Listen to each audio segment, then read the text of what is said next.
जय माता दी दोस्तों, कैसे हो आप सब। आई होप सब ठीक होंगे। मैं भी बिल्कुल ठीक हूँ, स्वस्थ हूँ। आप सब भी स्वस्थ होंगे। और आज नवरात्रा का पहला दिन है, तो आप सब भी माता रानी का पूजा कर रहे होंगे। मैं भी माता रानी का पूजा कर रही हूँ। और एक बात, आज नवरात्रा का जो है दिन की शुरुआत है और आज हिंदू कैलेंडर के हिसाब से आज नए साल की भी शुरुआत हो रही है। आप सभी को पता होगा ही। आप सभी को नवरात्रा और नए साल की ढेरों शुभकामनाएं। माता रानी को अच्छे से स्नान कराने के बाद उनको कपड़े से पूरा पानी साफ किया और इसके बाद अब माता रानी को चौकी पे स्थापित करने का टाइम है। तो हम लोगों के यहाँ माता रानी को स्थापित करने से पहले उस पर अक्षत डाला जाता है, फिर इसके बाद माता रानी को स्थापित किया जाता है। ये माता रानी का आज का श्रृंगार का सामान है। पहले तो माता रानी को चुंदरी ओढ़ाएंगे और चुंदरी ओढ़ाने के बाद इसके बाद माता रानी का श्रृंगार करेंगे और सारा श्रृंगार का सामान जो है माता रानी के पास में रख देंगे। सबसे पहले तो अक्षत डालेंगे और इसके बाद माता रानी को जो है सिंदूर लगाएंगे और सिंदूर लगाने के बाद माता रानी को जो है माला पहनाएंगे और मैं माला पहनाकर उनके चरणों में जो है फूल अर्पित करेंगे। कलश स्थापित करने का टाइम जो था 10 बजे तक का ही था, तो फिर मैं जल्दी से अष्टकमल दल बनाई। हमारे यहाँ जो है चैत्र नवरात्रि में जो है जौ नहीं बोए जाते। जो बहुत सारे लोग जौ बोते हैं ना, वो हम लोगों के यहाँ आश्विन के महीने में जौ बोए जाते हैं। तो इस साल चैत्र नवरात्रि के टाइम पे जो है अष्टकमल दल बना के और उस पे ही कलश स्थापित किया जाता है।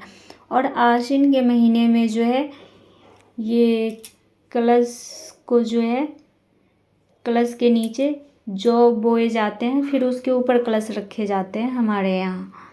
तो आप सबके यहाँ कैसे होते हैं वो ज़रूर बताइएगा कमेंट करके।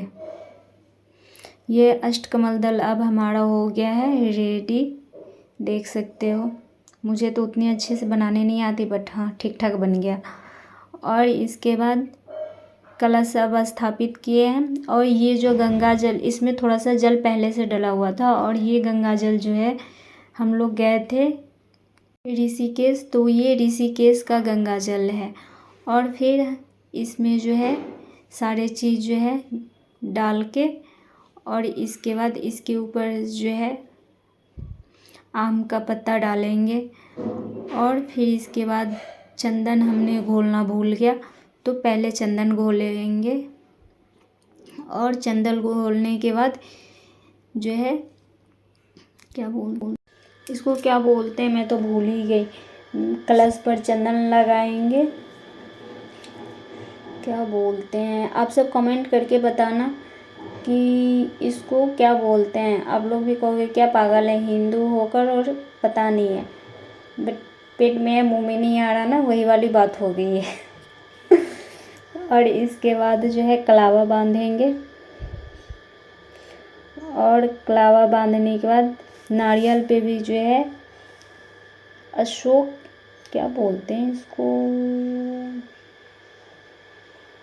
नारियल पे भी चंदन लगाएंगे। और इसके बाद नारियल को जो है कुछ लोग जो है सिर्फ इस पे कलावा बांध के और इसके बाद नारियल को जो है कलश पे डाल देते हैं, बट मैं इस जो है इसमें चुंदरी बांधूंगी। चुंदरी बांधने के बाद जो है कलश को कलश के ऊपर डालूंगी नारियल को। आप सभी से रिक्वेस्ट है, अगर आपको 1% भी मेरा वीडियो अच्छा लग रहा हो तो प्लीज़ लाइक कमेंट कर दीजिएगा, हमें भी सपोर्ट कर दीजिए।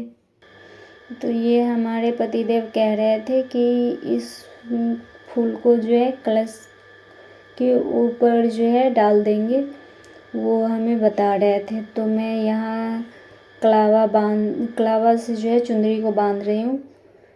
फाइबर मैंने कलावा इसमें बांधा है। इसके बाद अब जो है हम नारियल के कलश के ऊपर नारियल डालेंगे। आप सबको ये और इसके बाद जो है इस पर फूल अर्पित करेंगे, क्योंकि बोला जाता है कलश के नीचे जो है गणेश जी का जो है स्थान होता है। फिर इसके बाद जो है दीप जलाने के लिए उस दीप जो है ऐसे ही नहीं जलता, उसके नीचे जो है चावल रखा जाता है। तो यहाँ भी जो है अष्टकमल दल हमारे यहाँ बनते हैं। तो अष्टकमल दल फिर बनाकर और इसके बाद जो है इस पर दीप जलाऊंगी। आश्विन के महीने में क्या है कि घी का दीप जलाओ ना, तो फिर कितना भी गर्म हो जाए घी की वजह से जो है दीप सही से जलती नहीं। बट इस महीने जो है घी का दीपक जो है अच्छे से जल जाता है। तो मैं घी का यहाँ पे जो है अखंड ज्योत जला रही हूँ, जो अब हमारा यहाँ से जो है 9 दिन तक जलेगा। और इसके बाद जो है पान के पत्ता के बिना जो है पूजा जो है अधूरा माना जाता है माता रानी का हम लोगों के यहाँ। तो फिर मैं पान का पत्ता डाल के इसके बाद उसमें चंदन लगाई, सुपारी डाली और माता रानी के नवरात्रा के टाइम में बोला जाता है कि मीठा में जो है बतासे जो है उनका प्रिय भोग होता है शायद। तो फिर मैं यहाँ पे बतासे डाली और चावल डाली और इसके बाद जो है अब माता रानी का भोग रेडी हो गया है। तो माता रानी को अब भोग लगा रही हूँ। और मैं जो है कभी भी पूजा करती हूँ ना, घर में भी ऐसे हर रोज़ पूजा करती हूँ, तो मैं भगवान को ऐसे ही भोग लगाती हूँ, अपने हाथों से जो है भगवान को खिलाती हूँ। फिर उनकी जो है जैसे हम लोग खाना खाने के बाद मुंह साफ़ करते हैं ना, वैसे ही भगवान जी का भी जो है सफाई करते हैं। मैं इधर पूजा कर रही हूँ, उधर जो है हमारे पतिदेव जो हैं उधर सारे भगवान को भोग लगा रहे हैं और उस मंदिर में जो है वो पूजा कर रहे हैं। ये हमारे छोटे छोटे नन्हे मुन्ने भगवान जी। इसके बाद जो है अब पूजा जो है अब इसके बाद कथा करूँगी। कथा का जो है मैंने वीडियो नहीं लिया था क्योंकि सब लोग कथा में बैठे हुए थे, तो वो मिस हो गया। इसके बाद कथा के बाद आरती की और फिर आरती करने के बाद मैं सारे घर में जो है वो आरती को दिखाई। फिर माता रानी सबको आरती देने के बाद उसको जल को जो है न्योछा जाता है आरती को, फिर इसके बाद आरती लिया जाता है। ऐसा कथा जो है हम कथा सुनते हैं ना, उसमें भी बताया जाता है कि पहले इसको जो है न्योछने के बाद आरती लिया जाता है। इसके बाद आरती करने के बाद हम सब ने हवन किया और लास्ट में हवन जो है लास्ट में ही होता है। तो फिर इसके बाद लास्ट में हम दोनों ने हवन किया, मतलब हमारे घर वाले जो थे वो सब लोगों ने हवन किया और इसके बाद पूजा की हो गई है समाप्ति। ये वीडियो जो है सुबह की है, तो आप सब कमेंट करके बताना कि कैसा लगा। और अगर 1% भी आप सबको ये वीडियो अच्छा लगा हो, आज का ब्लॉग अच्छा लगा हो, प्लीज़ लाइक कर दीजिएगा।